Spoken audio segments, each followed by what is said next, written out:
Well, our next performer is something of a comedy legend. His great comic hero is the hard-living, hard-drinking Lenny Bruce, and so much does he wish to emulate him that he's just booked himself into a retox clinic to get himself topped up with alcohol and drugs. Will you please welcome Anthony Morgan?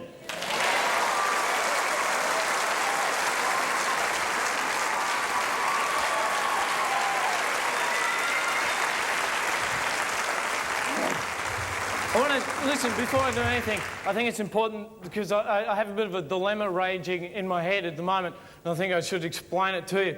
I was doing a gig a few years ago with a woman called Judith Lucy, who, depending on how the editor behaves, is either was just on not long ago or will be on shortly.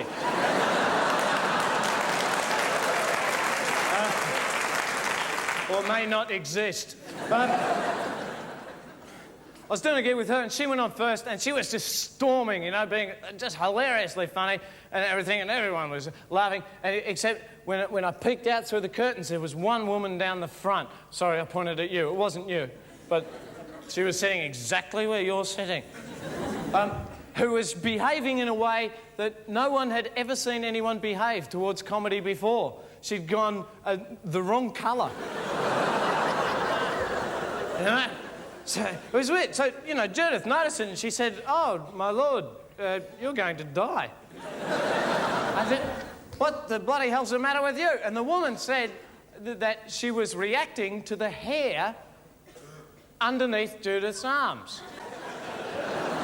Well, I thought we were all grown up and done with this anyway. Judith put this woman in her place, you know, in a hard, fast, but funny way, but also it was supportive.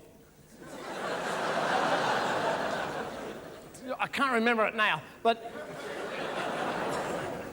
went on with her gig. Right towards the end of Judith's bit, she looks down, here's this same bloody woman. If she's not reacting the same, she's reacting more so. Judith said to her, "Jesus, this hair under my arms, this is really bothering you, isn't it?" And the woman said, "Well, it just makes you look like a lesbian." Now, I hadn't realised that people like this still existed. But now that I know they do exist, I can't possibly do anything tonight with this lesbian question hanging over my head. So, before I do anything, I'll just whip this off. Just in case there's anyone in the audience thinking, is he a lesbian, isn't he? Certainly dresses like a stereotypical one. Hey, here's a bit of a tip. Any of you blokes who are trying this at home, before you begin, put the implement that you'll be shaving with up here somewhere. Okay, now I'm assuming that people like this woman exist who equate hairiness with homosexuality. I have to assume that there's a certain percentage of bloke in the audience who is thinking, turn it bloody up. But just to make them feel at home, I'll be shaving with the very blokey paint scraper. Just so there's a chance I could really bloody hurt myself. All right? So just let me whip this off. And is it happening? Is all of it? It's not bloody coming off, is it? What little there is there.